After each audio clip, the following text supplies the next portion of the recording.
Hey, welcome everybody. Welcome to the show. Today we're Watcher. We have a domestic only show. Well, that's not true. I guess we have some international stuff in the odds and ends, but Odds and ends, uh, yeah. the two kind of main topics are we're going to be talking about taking out the garbage, and then Ah, on top of that, we'll be talking about kind of the last minute stuff of the campaign. There's been a lot of developments, and so it's just kind of interesting. All right, so if well, you hold on. are, I have something to say before we get too all right, started, which is all right. I'd like to announce that today's episode is unofficially sponsored by the letters F, U, C, and K, and AutoZone. Weirdly, yeah. So, uh, Yeah, yeah, Mr. I hear Butthole's got it right. they did you wrong on the on the One whole U small joint. Yeah, one small U joint, eight different wrong parts. It took 45 minutes worth of installation and uninstallation to figure out each one of those eight parts was the wrong part. And then each drive was 30 minutes. So 2 days down the toilets because AutoZone can't look at their own internal parts pieces correctly. That is Hooray! absolutely nuts. I mean, I just don't get it. What? I would say the competency crisis is coming home to roost, even in the lower down industries. Scott, that's my take on it. The irony is that it may be people who are competent, they just don't give a shit, right? And because people need workers, so little mistakes that used to get people fired, now it's uh, you Now, know, hey, you stayed all shift. You get promoted to shift lead. I know, right? If instead of not getting fired, you just well, sorry, we won't promote you this quarter. You have to wait till next quarter. Well, it maybe it's because he knew that you were anti eggnog, and so he's like, I'll get That's that dinky probably nogger. it. He saw the he must have seen the boiled custard on the corners of my lips. That's what it was. Yeah, I so a lot of people have asked me where I stand on the eggnog debate. And so like the infuriating libertarians who basically say that they're above the fray on the two-party system, I too am above the fray when it comes to eggnog. Now, I've had eggnog before, and it just honestly just didn't make an impression on me. I didn't hate it. But growing up in Tennessee, I'd always go to my grandparents' house at Christmas, and they had boiled custard. And boiled custard was kind of like I like to say it's like the trailer park version, poor white trash version of eggnog. And so, but I don't know because I haven't had eggnog in years. So I am not anti eggnog, but I am not pro eggnog. I am agnostic, and I will stick with my purity dairy, boiled custard. Um, Thank you very much. I think it mixes with liquor better, so that's one of the reasons why Yeah, I. as a, I will bear witness to this fact. After last year, I was curious because I had never heard of such a thing, and lo and Oh, and by the behold, way, there this it is was. consistent. Yeah, this is consistent with my stance from last year. So I don't want to hear anybody telling me that it's like this is I'm a Johnny come lately to this. No, and you said you liked it, right? Yeah, no, look, man, I even anti-noggers out there, I will tell you that funnily enough, boiled custard is the peace point. It's the halfway between I can see how if you liked eggnog, you would like this, but also I hate eggnog and I still like this. Yeah. Yeah, it's something totally different, right? And so, anyway, I like to throw that out there just to kind of get people to, like what is he talking Ooh, about? hold on, there it is in the chat. I was waiting for this to happen. Hot toddy crew, announce yourself, because that shit's delicious. I don't even know what a hot toddy is. I've heard of it, but isn't that like a New England kind of thing? Actually, it's like an old England kind of thing. They used to serve it Yeah. during the Victorian era. But anyway, so yeah, today we're just having a bit of Melted butter and fun. rum. If you've come for a super serious conflict riddled show, well, you'll get some conflict, but it won't be super serious. We're trying to have a little lighthearted fun going into the. We're not there quite in the home stretch yet of the election, but we're there. We're almost there. Monday's show will definitely be the home stretch. I think we call that one the danger zone, Scott. You know what I was thinking, Watcher? I assume you're going to be home by, I will not by be home, but I will have the battle station all set up for my winter accommodations. Yes. maybe Tuesday night. You guys should live stream during the election and kind of live stream the coverage and because who knows, you may live stream the end of civilization as we know it. Live, yeah, man. It's definitely been a thought. I know Joe and I have discussed it. I'll tell you that if we don't, I'll tell you where I will be tuning into. Um, if anybody watched Crowder last election, you'll know that they called a lot of the irregularities that were happening early, but didn't really have anything they could do about it. For the last 4 years, apparently, Crowder has been building a nationwide team of investigative reporters on the ground that are now hooked into a full network that he's creating. The second any reports of anything like, say, I don't know, just pulling this out of my butt, not any specific example, but I don't know, broken water pipes or people being told to go home. They now have investigative reporters on the streets of every major city that are ready and willing to go report to these things and show them live to the largest live independent live stream. So I am quite excited about that. Well, the funny thing is we've had literally 8 years to prepare for this, right?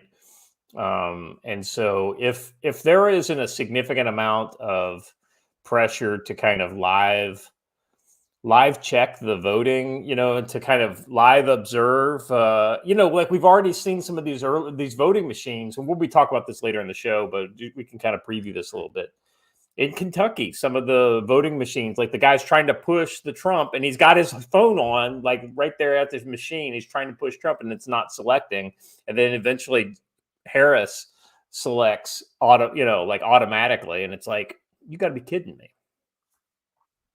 It never worked Yeah, for it Trump. hasn't been subtle. Nobody ever tries to vote for Harris and then the Trump one automatically. It's always the other way. If you've noticed how that is, That's odd. But think about it. How many people just kind of push it and go to the next one? They don't really think about it, right? And so, for every person who catches it, I'm sure there's plenty that don't catch it. So, anyway, we'll be talking about that later in the show, and we'll be going through. Like I said, basically, let me open the notes and I'll just kind of go through. So the first segment's called "Take Out the Garbage," and we'll be talking about the Biden garbage statement and how White House overrode the stenographers and changed the transcript, which is a huge breach of protocol. So we'll be talking about that. We'll talk about how Harris, who used to be pretty joyful, wasn't that her? She's the joyful warrior or whatever. Joyful, yeah. Is now going full McCarthy. Just kind of just pouring on the hate in the home stretch. I just don't think that's gonna win a lot of last minute votes. I don't know that we can rightfully say that a communist stooge is going full McCarthy. But we're talking style more so than content. Than substance, sure. Right? Okay. National climate polls pointing to a Trump victory. Interesting. Watch as RFK Jr. explains plan for reforming the CIA. I'll be honest with you. RFK Jr. I could take him or leave him before all this kind of stuff, but it's kind of exciting to let a guy like RFK Jr. just let him loose in some of this stuff. I mean, because I think that guy's got a serious hate boner for let's just call it the deep state, Well, Whether agreed, but it's also who's just not a fan of lining up bowls in the doorways to china shops? Mhm. That has always been one of my favorite pastimes. Well, and that's the other thing too is I think that you know guys like Uh, uh, Tulsi Gabbard is a great example. I think she is a liberal, right? She is left of center in the American, but I think that more so than she loves her kind of white bread socialism that that we've kind of chided people for like liking her for a long time. I think she is really pissed that she got stabbed so hard in the back because she should literally be she should have been Harris, right? If Biden was smart, he would have picked a Tulsi Gabbard going into the election. And then that way he would have built a consensus and set her up because she would, if she ran as the VP coming out of the, if she could she could have moderated Biden a little bit, he would have been more popular. Anyway, point is they stabbed this woman in the back, and I feel like more so than any of her long-term convictions, I think her kind of seeing red has kind of moved her. Now, I mean, I don't believe any of her convictions uh, or credentials as a Republican because she's now a Republican. So, but it'll be interesting to see if he turns people like her loose in the deep state to see how. Uh, I mean, it's like throwing a pissed off cat in a cage full of mice. Should be interesting to watch. Let's see. We've got Trump's potential Treasury Secretary picks vows spending cuts in partnership with Musk. That's another thing I'm interested to see is how Trump uses Musk. Because I don't think Musk is going to be really involved in the government, but I do think he'll be on that kind of blue ribbon panel, for government efficiency. With all it'll be interesting to see what they come up with. The only problem I have with that, and I don't know, Watcher, if you've seen this, is that Trump has basically said there are all these kind of carve outs that he's not going to touch, like Social Security and the military and this, and paying the debt and all these kind of things, which when you add it all up is essentially 82% of the budget, right? Yeah. So it's like all of this carving is going to come out of essentially 18% of the budget. Now let's be honest, if they were to chop off 5 to 10% of the national of the budget, that'd be great. I'd be really happy with it because that's not happening, for the last I don't know how long. Well, I mean, you got to start somewhere, right? And you got to figure that Right, the old man's not going to make it through the entirety of everything that needs to be hacked and slashed and burned right. in 4 years. And so I guess what he's thinking is, why don't we start on safe, unshaky ground with stuff that everybody agrees is bullshit? Yeah, like for instance, easy stuff like the Department of Education, right? Gone. Any funding whatsoever towards gender ideology, science, and the like. Yep. Gone. Yeah, and see, you'd have to be able to pull that out of everything. So like even if he says, "Hey, we're not gonna reduce the spending to the Department of Defense," well, there's your savings for weapons, right? Is pull the DEI money out. Now, granted, it's probably only a couple $10 million or whatever, but still, that's better than nothing. Just to get any of that neo-Marxist thought out of the institutionalized federal government would be amazing. Um, another one, EPA needs to go away as well. I think Oh, well, honestly, as long Homeland as we're getting into Security it, should go Scott. away. Yeah, no, look, as long as we're getting into it, they just issued that ruling from the Supreme Court that essentially said any of these organizations that have been created to do a job like the EPA, but then given no congressional authority to do that job, don't have any authority to do fucking anything. Anything. Yeah. And so all of those organizations, all of them in mass need to just be hacked, slashed, and burned. Nothing left. All right. Let's see what else. So the second topic we'll be talking about today is last minute fun. So this is all the last minute fun that occurs. So the Secret Service brass has interfered in the IG investigation of the assassination probe. So that should be interesting to look at. Did it occur? Question mark. Kentucky County Clerk confirms voting booth glitch shifted Trump votes to Kamala. Shocking. So we'll be looking at that. We'll watch that video. And then after Godwin's laws, Democrats may try one last get Trump gambit on election day. Now, I'll be honest, I don't know that anything that really they do on election day, outside of like some sort of a video of him doing something just really reprehensible.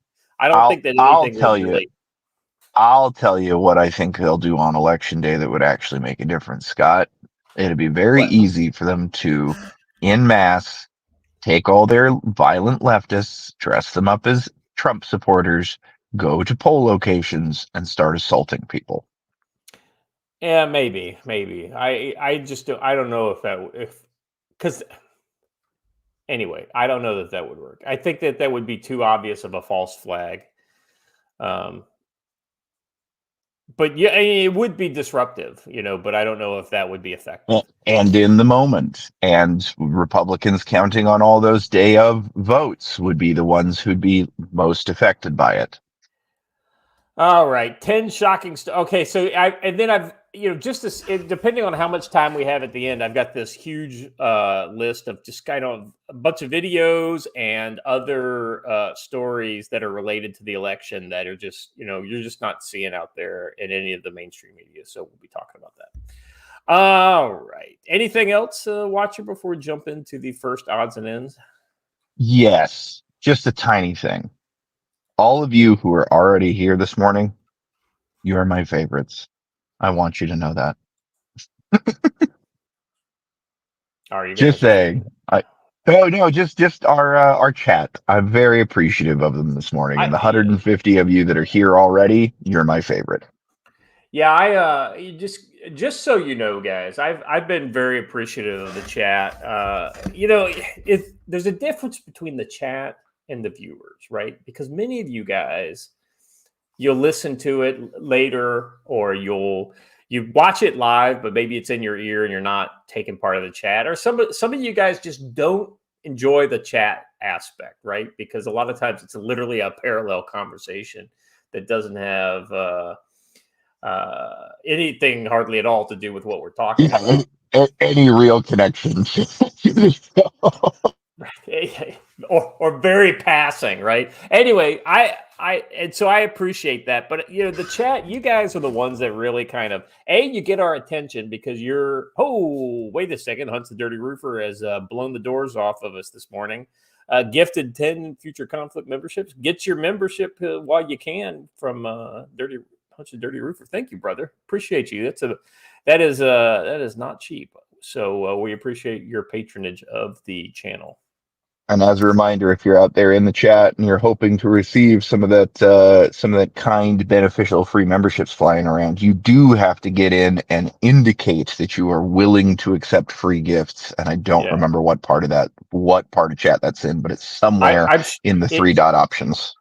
Yeah, if you're not aware, I'm sure somewhere one of our amazing mods would be able to put the instructions in the chats, so you can do that. Chell, you seem to always get the right there. I was going to say, like almost every. It seems like every time this is not the first time you've gotten a gift membership. I know for a fact. I know I've seen your name on that list before. Some people just have all the luck, right? All right. Anyway, there is one more thing. I don't know if you mentioned it, but there is a chance that during the show today sometime, a wild lawyer may appear. So stand by for that. Who knows which one? Oh, speaking of wild lawyers, I unfortunately I'm not going to be able to do this, but I got a DM from Legal Mindset the other day. Evidently, he is visiting here in Korea and is going to be in Seoul on Saturday. But I don't think that I'm going to be able to get out of town to go hang out with him. But he invited me to come out, hang out with him and Jeff and a couple other folks. Oh man, that sounds like a good time. Too bad you'll be I busy, but know, yeah. I know. Yeah. Well, yeah, I just it's one of those kind of things when you have the family. It's kind of like you can't just pop smoke Yeah. whenever. And the daughter is home from college this weekend, so Oh, well, that's nice. yeah, it's Well, I do have goes with. one question. I think I asked this That's last year, but hold a second, Mr. Poo. That is a Thailand thing. That is not a Korea thing. yeah, that's traditional Thai welcoming. Come on. Um, Random question. I think I asked this last year, and I'm pretty sure I remember the answer, but I'm gonna ask again anyways, just because it's interesting. Do the Koreans do Halloween? So it is absolutely an American thing, but it's done. Yeah, the Koreans do Halloween. The funny thing, well, funny, there was a big tragedy like 2 years ago, I think it was, and a I big remember that. Halloween celebration in Itaewon caused a panic, and I think 100 people died or something like Got that. trampled. Yeah. Right, in a big. And the crazy thing is I've been like to the place where that all that happened, like Well, if I hundreds of remember times. correctly, you guys had just been there like 2 days before that. A little bit before it, yeah. Anyhow, hey, congrats there, Schley Schley. She says her son's coming home. That's awesome. From Navy Reserve. He's trying to join Navy Reserves. Hell yeah. Awesome, yeah. Break Trump went, yeah, no doubt, right? Anyway, All right. so Well, I have a hunger, and I think the only thing that's going to fill it is odds and ends. So let's get there. well, yeah, in the ongoing saga of North Korea and Russia, we have more news along that. And that is that North Korea will back Russia until victory in Ukraine. Foreign minister says. So I mean, that's my emphasis added because she looks pretty skeptical of him, though. I would say this picture, he seems like the old dirty old man look, and she's like, Yeah. That. Ooh. What am I doing here? yeah. Yeah, well, it's one of those kind of things like, when you're talking about the North Korean foreign minister, do they even know Is what that the hell the they're doing? is that the foreign minister? Oh man. Okay. Che Sun Hui in Moscow. Let's see. All right, let me read a little bit of this here, and we'll punt this ball around a bit. North Korea will back Russia until it achieves victory in the Ukraine war. Foreign Minister Che Sun Hui said on Friday. By the way, I can do the Korean names. Thank you very much. On Friday at talks in Moscow with the Russian Foreign Minister Sergei Lavrov, our traditional, historically friendly relationship will have traveled the tested paths of history today, are rising to a new level of relations of invincible military camaraderie. I love North Korean public speaking. It is absolutely just Oh no, my favorite cringeworthy from levels of oh yeah. propaganda. Well, well, hold on too, and see, you're delivering it flat as well. You have to do it in the voice of that Oh female yeah, North Korean yeah, news. Hey, see, so fault yeah. I. Is it worth showing the chat real quick just who the hell we're talking Oh, about? please, please. This Uh, she is a personality, chat. I have grown to like in some weird way. Like I'm a bit of a fan, honestly. Like I'm not even exaggerating that. Like this well, old woman.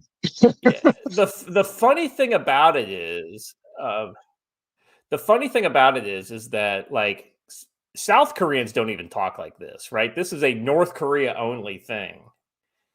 Let me share my screen here. Stop that and then slides. Share screen. Here we go. And, and you have to think that she's probably like the daughter of some famous party leader or something. Yeah. Well, and just of irony, we were just talking about Lavrov and the foreign minister meeting. Um, this is all from the Trump. This is about we'll play the whole thing, and it's about a minute, a little over a minute, and this is about the Trump Kim summit. North Korean presenter hails historic meeting.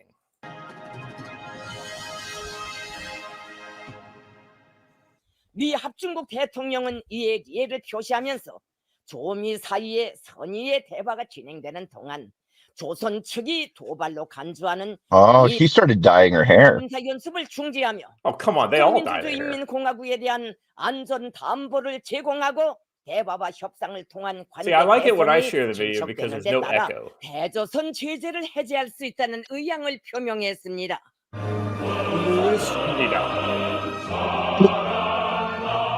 경의하는 최고령도자 동지께서는 트럼프 대통령이 편리한 시기에 평양을 방문하도록 초청하셨으며 트럼프 대통령도 김정은 국무위원장께서 미국을 방문하여 주실 것을 초청했습니다.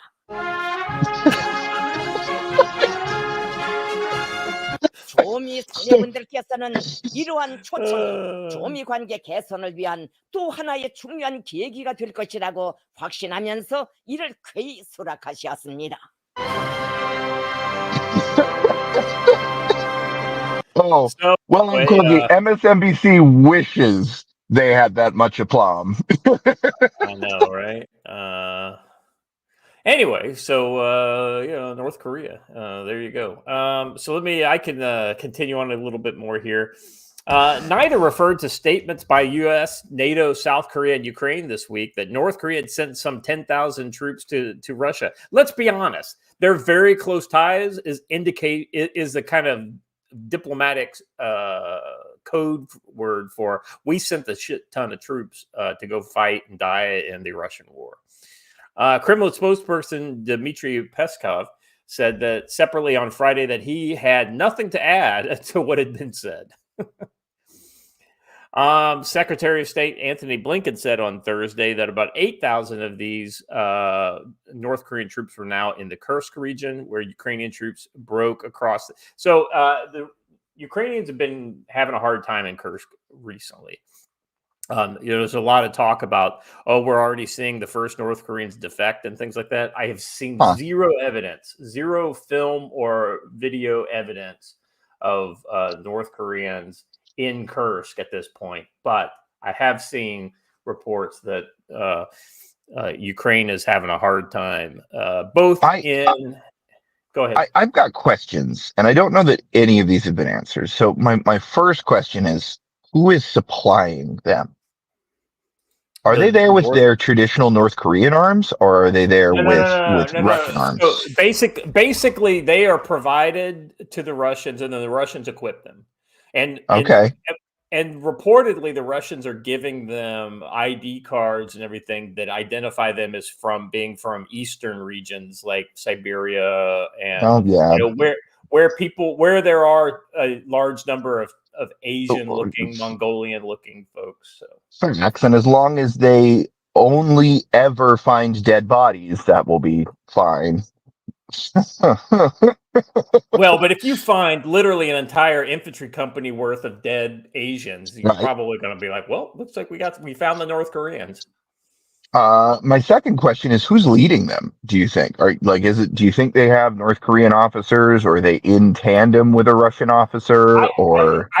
I think that their chain of command is most likely, they're probably led by special forces. They're probably regular infantry soldiers who are led by special forces. And those special forces are probably the ones that either have some Russian language skill, or they're able to, there may be Russians with Korean language skills. Like Steve says here, there are actual Koreans in Russia. Yes.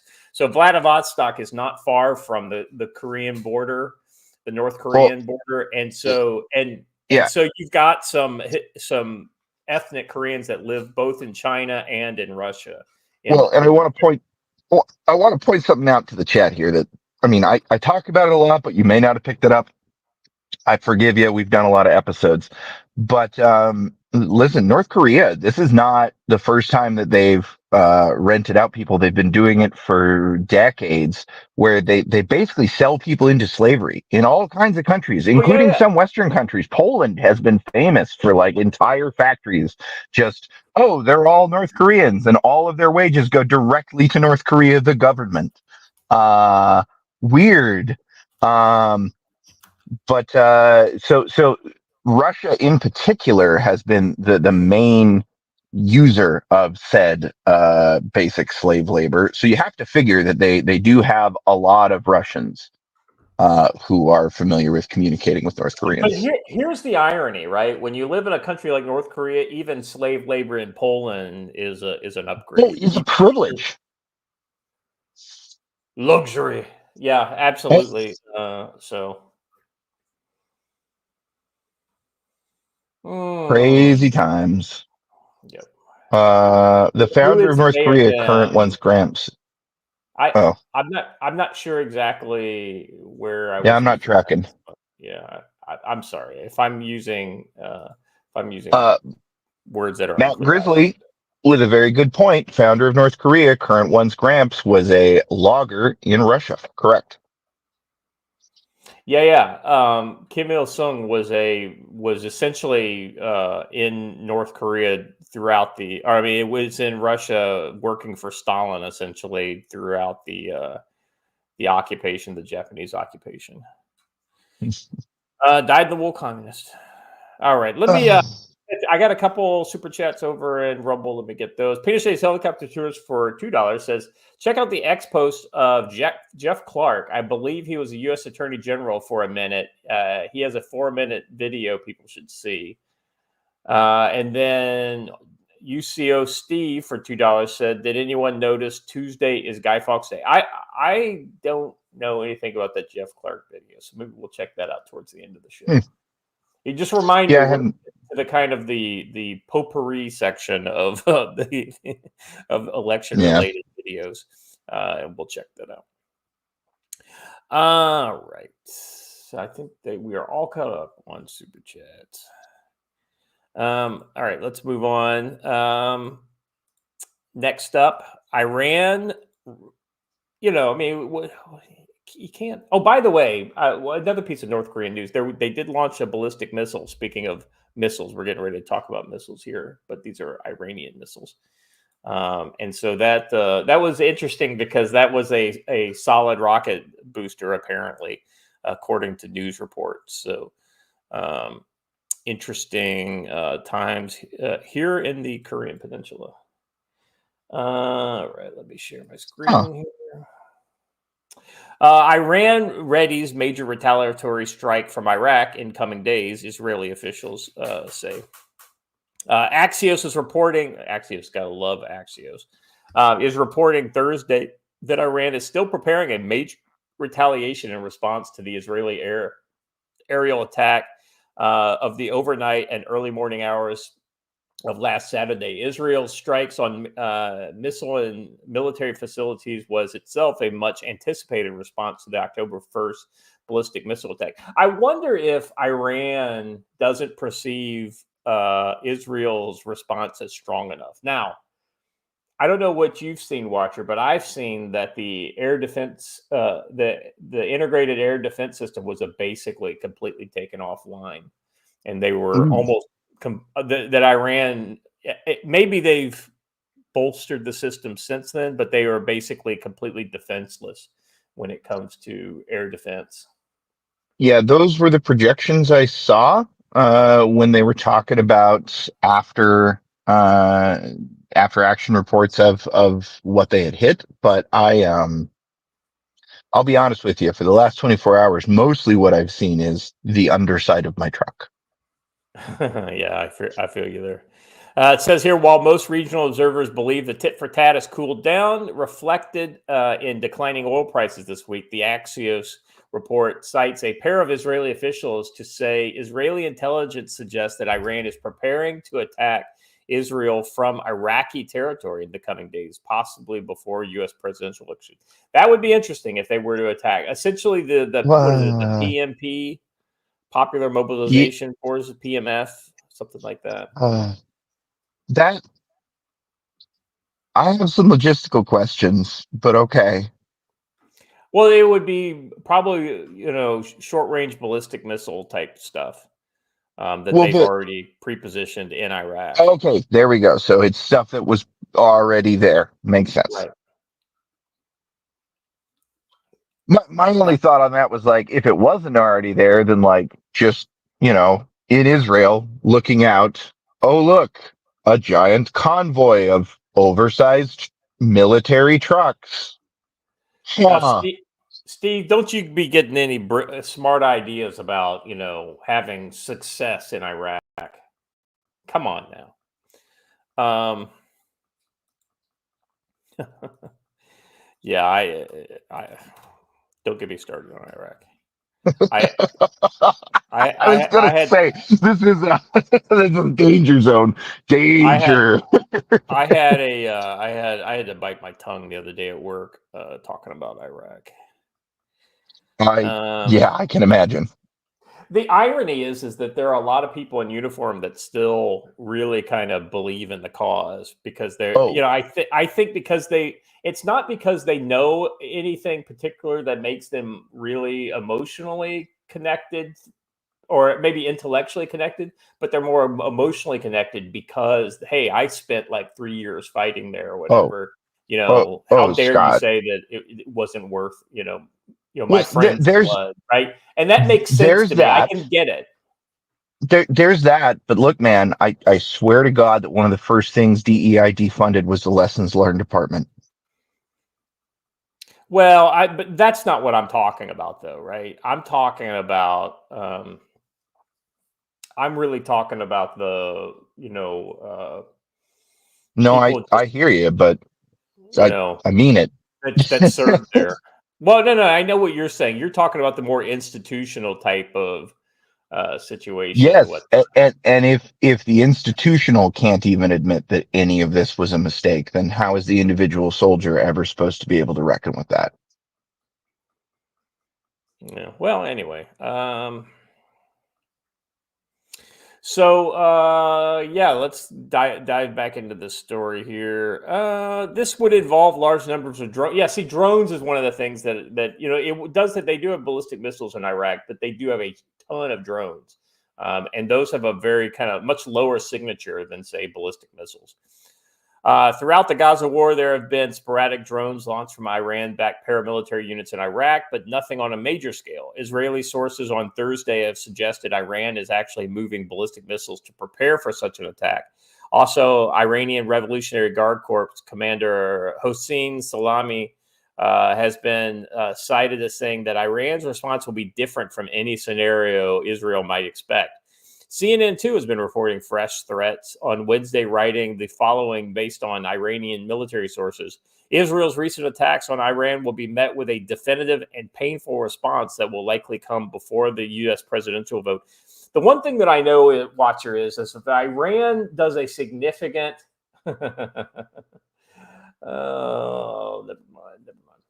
If Iran does any sort of significant response, then you know that Israel is going to counter, right? And I get the feeling that it's just going to hurt. I think Israel is really kind of got Iran in the position where anything that they do to hit them is just going to be very painful. All right. The response of the Islamic Republic of Iran to aggression of the Zionist regimes will be definitive and painful. I just don't know. Based on what we've seen already, I just don't know what Iran could do to Israel, barring some sort of strategic weapon that they haven't used thus far, or the use of, kind of special purpose kind of terror forces. I just don't know what else Iran could do. Now, those are two things that they could do that would absolutely flip the script, right?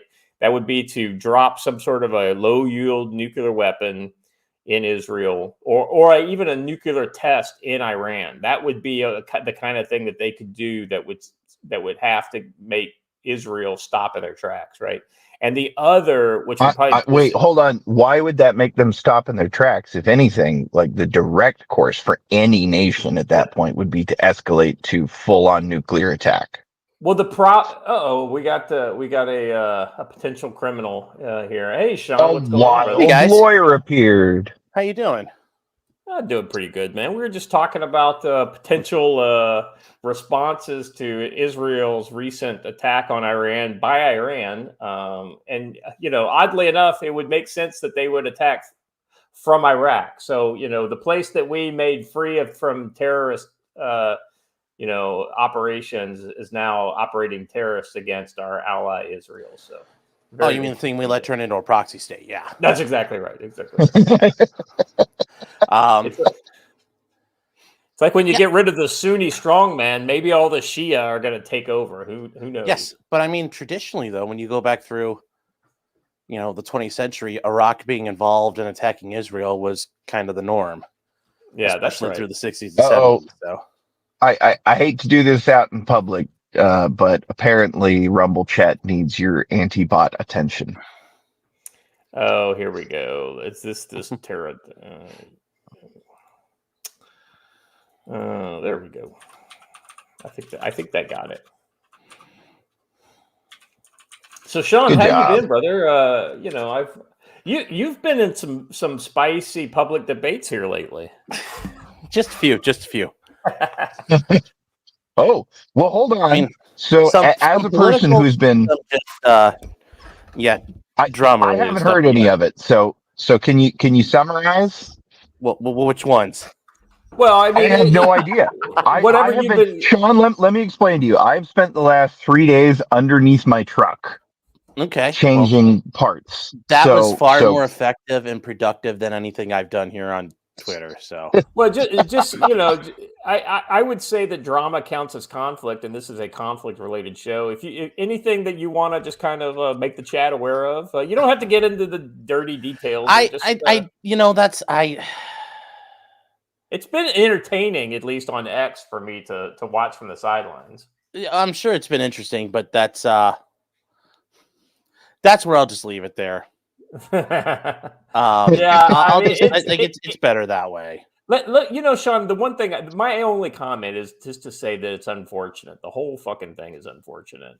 Mm-hmm. And it's something that I don't think anybody wanted it, Well, apparently some people did want it.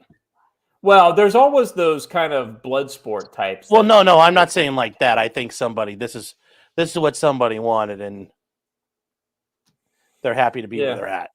Well, that's interesting. Okay. That's both sad and interesting. So yeah. Well, I'll be honest with you, Sean. I've been so busy with my own crap over here in Korea that real problems. Yes. Yeah, I was gonna say I have not been able to really keep abreast of everything, and maybe I'm better off for it. So I was just thinking today. I haven't even looked at my YouTube channel in over 2 months as far as like how many viewers I've been getting or how many like I don't even look at that shit anymore, man. It's like I literally only have time just to do the show and like the 5 Twitter posts a day that I do. That's about it. Mm-hmm. No, I get it.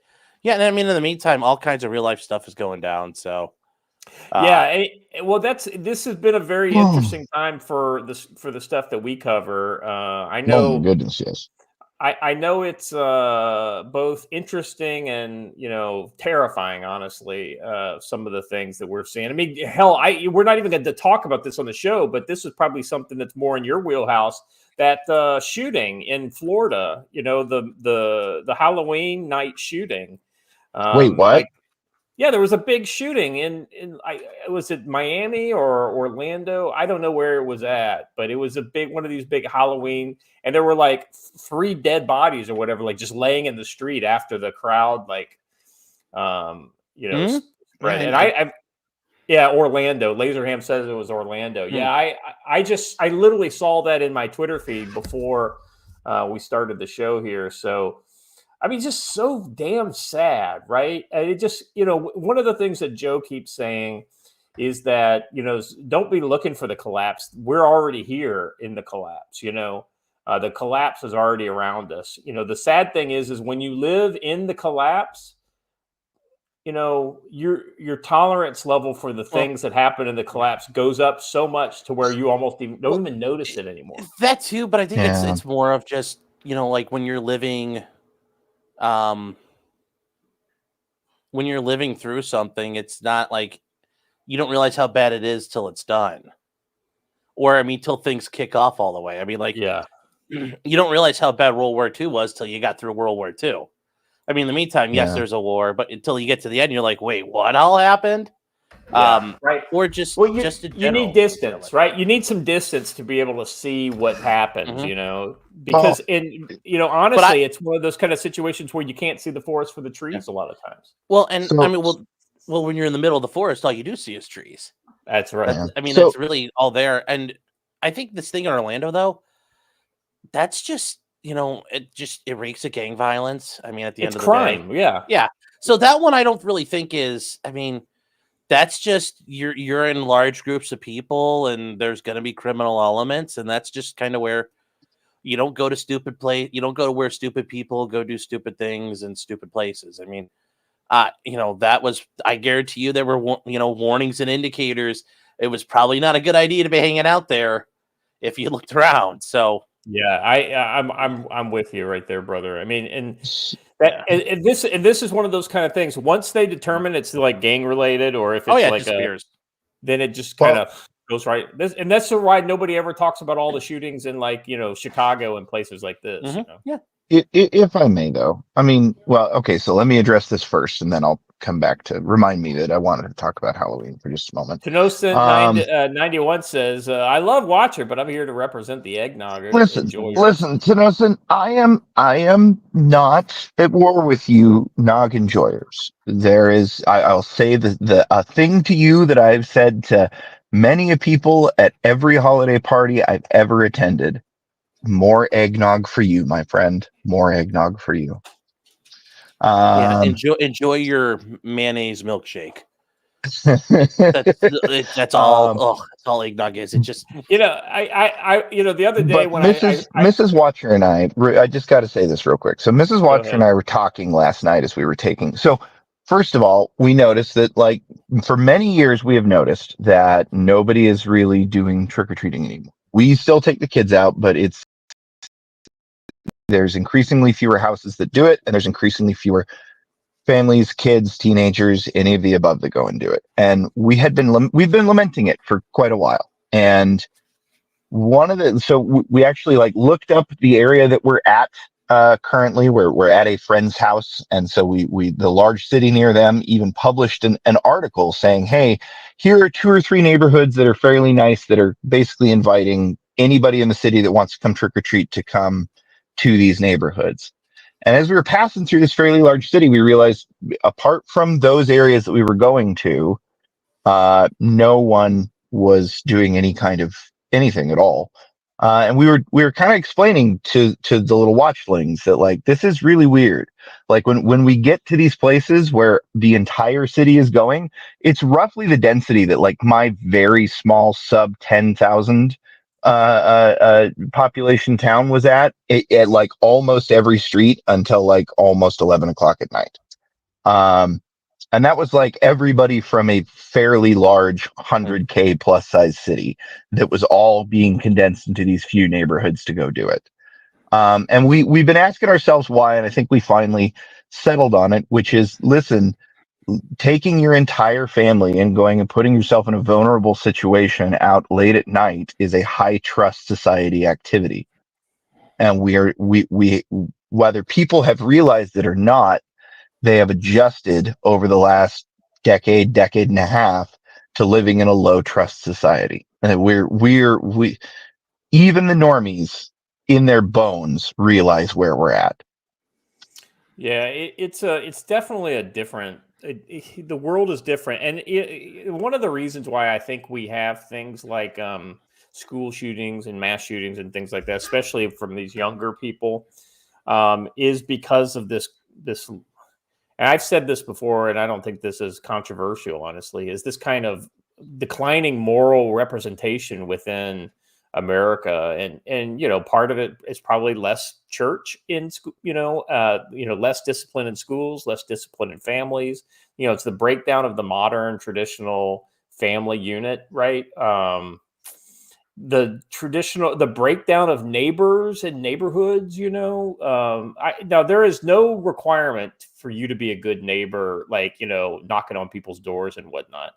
But in the old days, people got to know their neighbors, right? Now people move in and they just never. It's like, the welcome wagon is not a thing anymore. Now, it may be true. It may still happen in other places, right? And if it does, thank God, because that's probably the right answer. But ultimately, we're really losing something from where we were in America.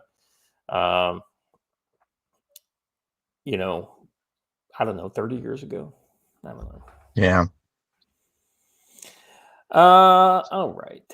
Just a kind of note for business in the chat, right? You can be critical in the chat, just don't become a troll. If you become a troll, I'm going to mute you. All right. Don't worry about that stuff. Let the. Just I'm pretty much I let the chat go. This is not just you. This is not just for you, Sean. This has always been the policy.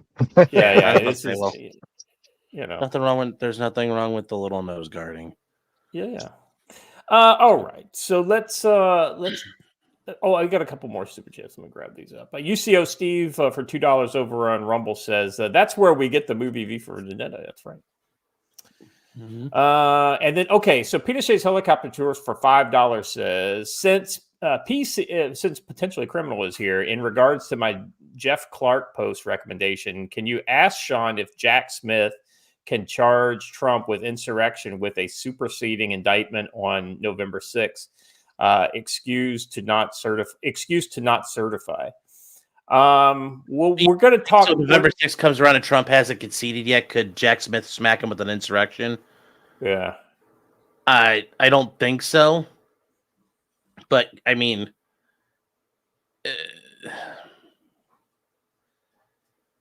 at that point, I think if this goes on, and I that is my concern, that I think Trump will win, but there's going to be a drawn out issue, and I do think that there's going to be. The funny thing is, it's not going to be coming from Trump. There will be a little bit of a color revolution game plan trying to get thrown. I don't think it's going to work ultimately. I agree, and there's a post on that, like I said, if we've got time, I want to get to it. But anyway, all right. I don't see Jack again. Not Jack Burnt. Well, yes, he's a cuck too. I don't see Jack Smith doing that. And because, by the way, because it's Watcher. Don't name your kids Jack. Just saying. Watcher and Sean, you guys, your guys' time, of course, is your own, and we normally go for 2 hours, but it is Friday here in South Korea. And so I may go a little long because there's a lot of shit to talk about with the election. And we've really avoided a lot of these kind of heavy issues throughout the week. So I did promise this would be a full domestic show. So and a lot of guys, a lot of shit has happened in the last 24 hours as far as just things coming out of the woodwork. So, and some of it's warnings and indicators, right? For what you were just talking about, Sean, with the, some of the color revolution and kind of stuff. All right. So let's get to this next. Don't mean to steal from Peter there, but I'll use his tagline there. Which one's that? Things and indicators. Oh yeah, 100%, right? Speaking of which, where the hell is he? He's supposed to he's supposed to come back on the show here in the near future. Looking forward to getting him back on. China weaponizes supply chain since. Okay, so Watcher, I was thinking all about you when I was reading the story here, and so I wanted to get your too. China weaponizes supply. So this is something we've been talking about for a long time, but this is in the kind of granular details of it, right? We've talked mostly in broad brushstrokes about like raw materials and things like that, but this is really specific kind of like technical stuff. China weaponizes supply chain, sends America's largest drone maker into crisis. America's largest drone company and supplier of unmanned aircraft to the Ukrainian armed forces has been thrown into the supply chain crisis after Beijing imposed sanctions, barring it from sourcing drone parts from Chinese suppliers. Surprise, surprise. If if it's kind of like saying Russia was buying tank parts from the U.S. and we decided not to sell them tank transmissions anymore or something.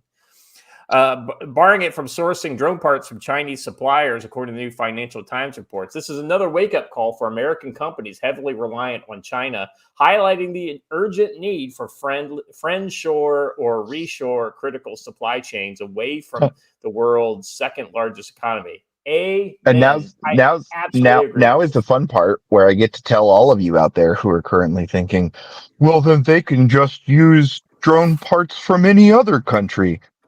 They don't make. Nobody else makes these parts. Yes. Where else are you going to get it? No. So here's the funny thing, right? And Watcher, you back me up, and you can probably get a little more technical. But basically, right, there are a lot of places to get all the little individual pieces and bits and bobs and components, right? The problem is that China has companies that literally take these boards and they build like entire buses and all this kind of stuff. That makes it really easy to put these things together. But Watcher, you're telling me that AliExpress is not really out of the Middle East? Now, so it used to be, Scott, that you were correct that they had the bigger. Now, look, there some U.S. companies who can make custom boards and that kind of stuff. Sure. But you're paying not at scale, and also you're paying basically artisanal cost when you're doing that compared to the cost of stuff coming off the shelf on China. Not just that, but like some of the major components, nobody else is making these. Like literally no one. And that's like the motors particularly, which are your critical component. Most of the guidance systems are also 100% manufactured in China. Now, the U.S. companies designing the chips so that you could make some argument that, like, that U.S. company could technically take that manufacture somewhere else. But tell me, who's making chips right now? Yeah, well, in fairness, America makes chips, but the problem is America makes more high-end chips, right? The chips that you need. Hey, look. For what we're talking about. Hold on a second. The really small high-end chips that like NVIDIA and Intel, those are mostly made either in the West or in America. Most of the Intel manufacturing is actually in America. Remember, we did this live on the show. We were like thinking that they were all in Taiwan, but then we looked it up live on the show. There's a big one in Arizona that's actually finally hitting full steam. But the point is you don't need high-end chips to make a drone. Correct. Right? You need the same chips you need for like a refrigerator or maybe like a car. Right. No, the car is more accurate, I would say. Like modern car level equipment. Phone, like phone, right. Cell phone, and like high-end cell phone is where you're looking at. But anyway, this is just us kind of taking our own dick in our hand and smashing it over and over again ourselves, right? We're doing it to ourselves, and we refuse to kind of do a real serious inventory of where our logistics are coming from. Sean?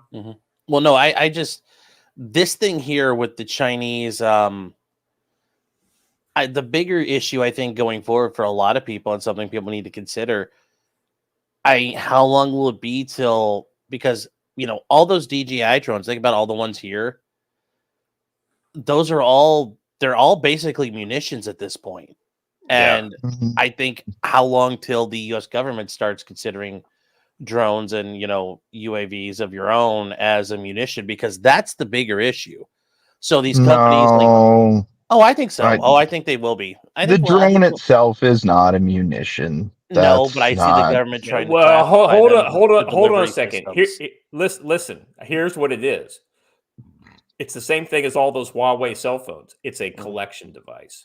Well, it just happens to be a flying collection device that can theoretically use firmware. You can use firmware-related commands to be able to piggyback things off of that. I don't think it can deliver data like that, though. No, it can't, and also, like, legitimately, there's not the onboard stuff here. Like, these are as light as possible, and by that I mean, like, legitimately every last subgram is spared. There's no room for those kind of equipment in the type of drones we're mostly talking about. And here's the other side of this. The control issue is entirely subverted by the fact that you can pilot any of these that don't have like a built-in computer in the remote that you have to use your cell phone as the computer for. You don't have to ever talk to DJI ever. You can use third-party open source command software for them that actually adds features that DJI won't let you use. Yeah, I mean, so this is interesting right here. Let me just, this is a bolded statement in the story. This is clarifying moment for the drone industry. Bry is the Skydo CEO. Bry told customers in a letter obtained by FT. He said, if there was any doubt, this action makes clear the Chinese government will use supply chains as a weapon to advance their interests over ours. Now, here's the thing. Correct. This is like anything. This is just a matter of us deciding it's important enough for us to kind of take our destiny in our own hands here. So Correct. No, absolutely. We could spin up small factories to start producing these little motors, and like legitimately, a small 5,000 square foot factory could produce enough motors to fulfill most of the demand that you'd have for like small to medium sized government drones. But we won't do it.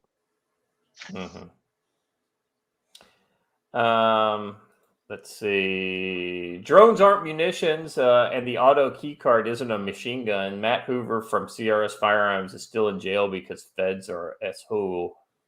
That's ammo is currency for $5. Yeah, it's Peter Shea's helicopter. Oh shit, I already got that one. Although, Sean might have a point, because I did find out the other day that like clear up until, what was it, like the 50s, the government, or no, actually like the 80s, the government considered cryptography a munition. Yeah, well, there's a PGP, pretty good privacy, was considered a munition initially, and the guy tried to export it. They tried to convict him, and he actually won because it's a First Amendment issue. Shark Jumper. Listen, man, Shark Jumper. If you're serious, man, I not only will applaud you. Like, contact me after the show. I have a lot of stuff I can give you that'll help you. A guy could make a lot of money setting up a U.S. drone shop, because all of these government agencies are no longer allowed to buy from DJI or from anybody who sources their parts from China. Yeah, you're. I don't know if it's me or it's you, Watcher, but I can't hear you.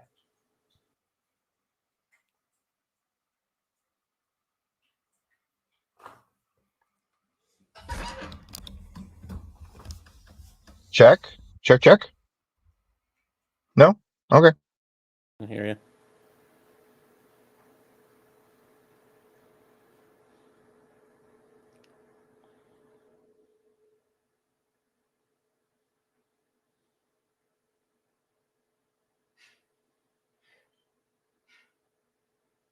Okay, I don't know what just happened. Is everybody gone? Is it just me? I'm still here, Watcher. I can hear you. Oh, okay, cool. Yeah. Dead air. But yeah. No, I thought you guys were. Scott had to step off to go check Johnny Somali. Gotcha. Well, yeah. Oh, so Juan says, what do I think about issue 1? I vote no. I don't want, gerrymandering is kind of part of the game politically. And you know what? It goes back and forth.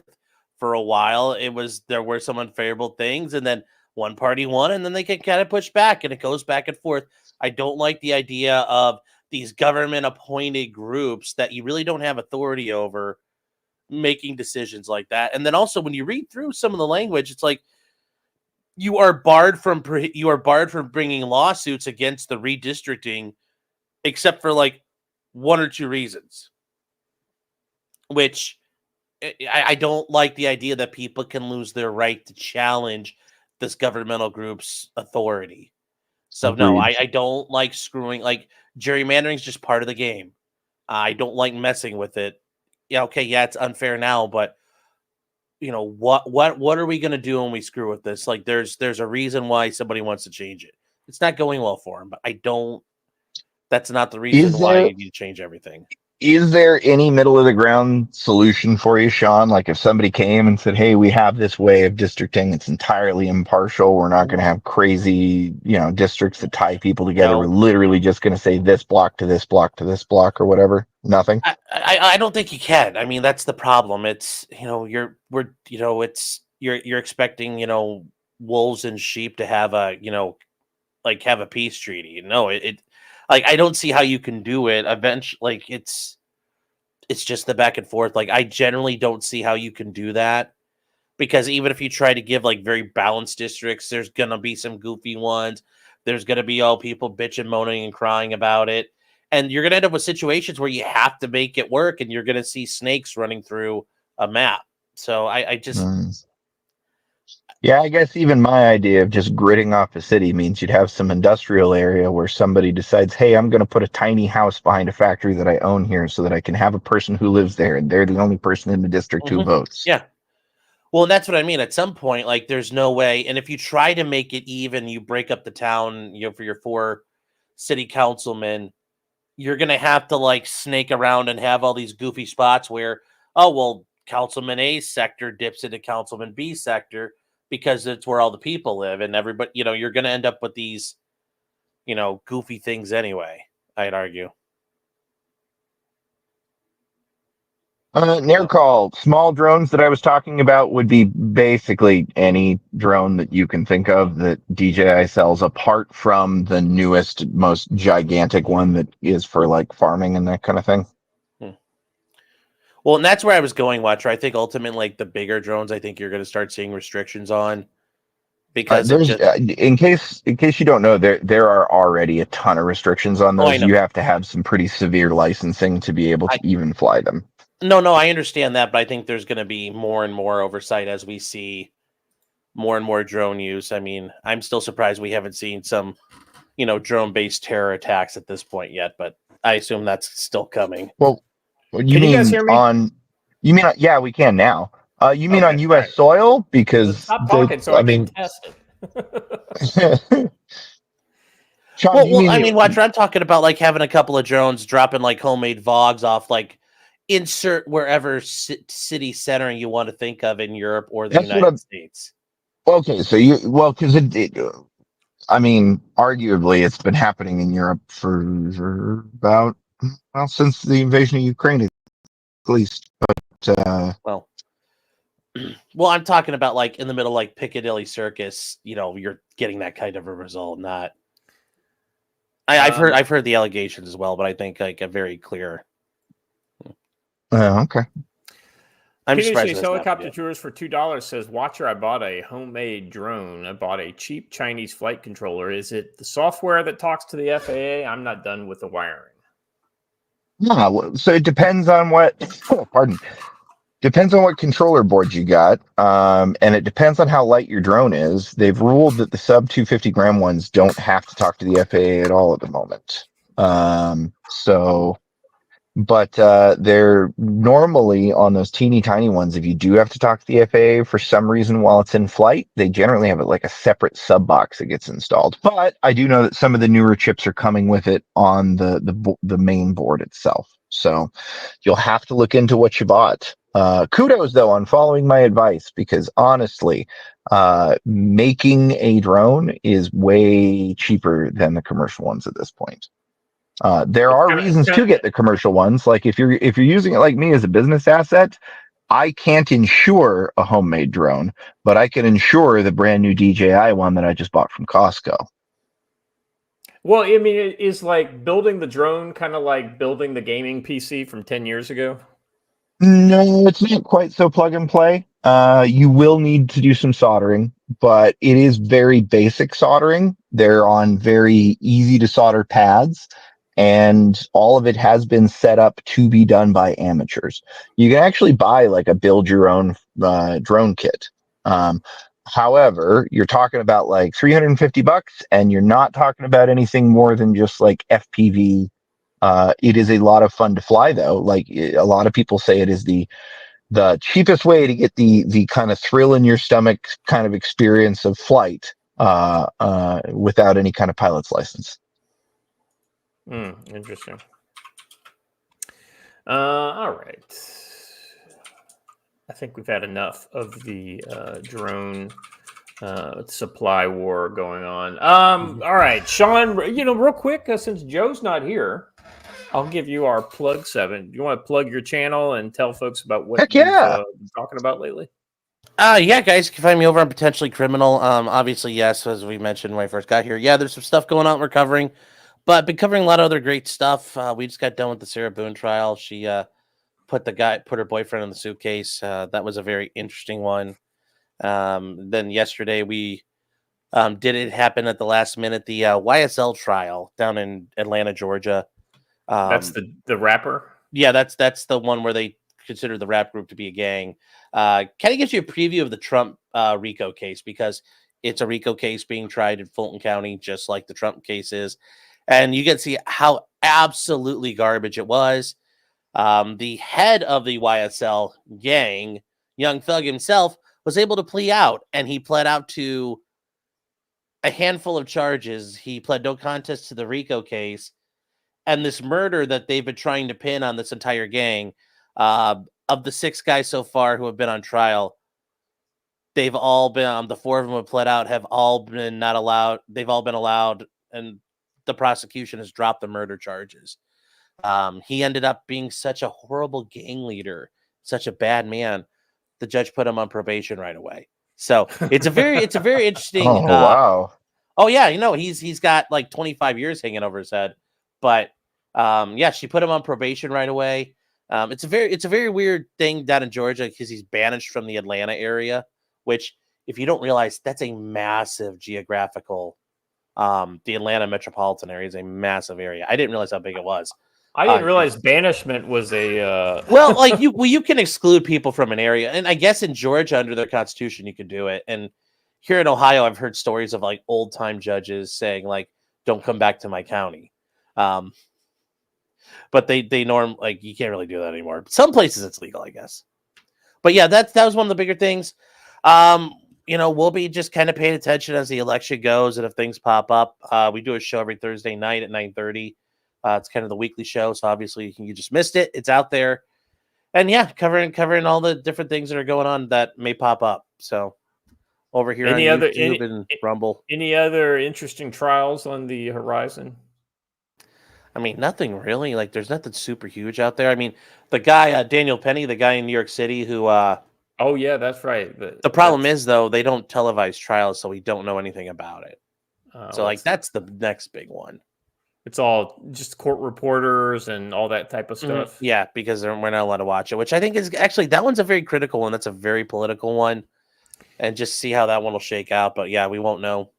I tell you what, man, that's going to be really, of all the things that have happened in New York recently, that one's going to be really telling, I think. I think he walks. I mean, everybody on that jury, it's a jury full of people from Manhattan. They've all been on the train when there's a crazy man on there, so. Right. Either that, or they pay an unbelievable amount of money to not have ever been on the train. Yeah, they use a car service. Why? Because it's not the train. Yeah, because they are rich. Random PNW Guy 84 says, Watcher, need an update on your open source FLIR equipped drone business. Where there to go fencing. I had DJI for that crap. My daughter can't fly at our new house. Ah, okay. The thing I'm building should be carryable by. Yeah. So the thing I'm building should be carryable by anything. The update on it is, unfortunately, because of some other scenarios that have happened, I am going to be delayed on working on it until at least after Christmas. But I have a guy who's currently modeling the shell for that. I have all the components with me. I'm going to be fiddling with it in my spare time, and I hope to personally get the prototype up and running within the next couple of weeks, because it's legitimately, like, once I figured out what I needed to do, it's not that much. So soon, you should expect to see updates within the next couple of weeks. However, I'm heading out to a ranch, and I was going to be literally developing this project for the ranch in combination, but the ranch lost the other hands they were expecting to help for the season. And so I am now going to be doing ranch hand work. Yeah, that should be interesting. All right, gentlemen, let's jump in. Well, you know what, Watcher? I think this is where we move over to Rumble. Ooh, yeah, you get to do your very first Rumble transition. Woo! Well, it's not my first one, but it's been a while since I've done one. That's why I was retraining before the show started so that I wouldn't miss it. Let me make sure I don't miss any super chats. Okay, I think we're good. I love all the eggnog stuff has died down in the chat. That's good. People, it's like they realize there needs to be peace between the they're very fine people on both sides of the debate, right? I hear that the cider neutralists are holding down the chat at the moment. Yeah. All right. Sean, any final words for our YouTube audience before we make sure you vote, make sure you know people make sure they vote. That's right. If we could get the mods to throw the link to the Rumble stream in the chat. Vote early, vote often, and remember that a vote for third party is a vote completely wasted. Yeah, it is. What's not even a vote completely wasted. It is literally a vote that you're taking away from somebody who needs your vote. And here's the other thing too, right? Even if you have to use a provisional ballot or something like that, that theoretically won't count towards the totals. They will count towards the totals eventually, but they won't be what they concede to, right? The day after election day. It still puts you on record as voting. So make sure you kind of stand up and are heard that way. All right, guys, I'm going to go ahead and send all of our YouTube folks over to Rumble, if you would. I know let's see, what do we got? We've got 68 of you guys on YouTube watching. So go check that out. Yeah. Let's see. I got to make sure I do it right. I don't want to fuck this up. All right, here we go. We'll see you over in Rumble later. 2, 0, 1. It's 11:59 at Radio Free America. This is Uncle Sam with music and the truth until dawn. Right now, I've got a few words for some of our brothers and sisters in the occupied zone. 3, 6, 4, 6. The chair is against the wall. 3, 6. The chair is against the wall.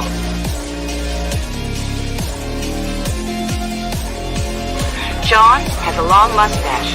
8, 2, 5. John has a long mustache. 8, 2, 5, 0, 9. It's 12 o'clock, Americans, another day closer to victory. And for all of you out there on or behind the lines, this is your song.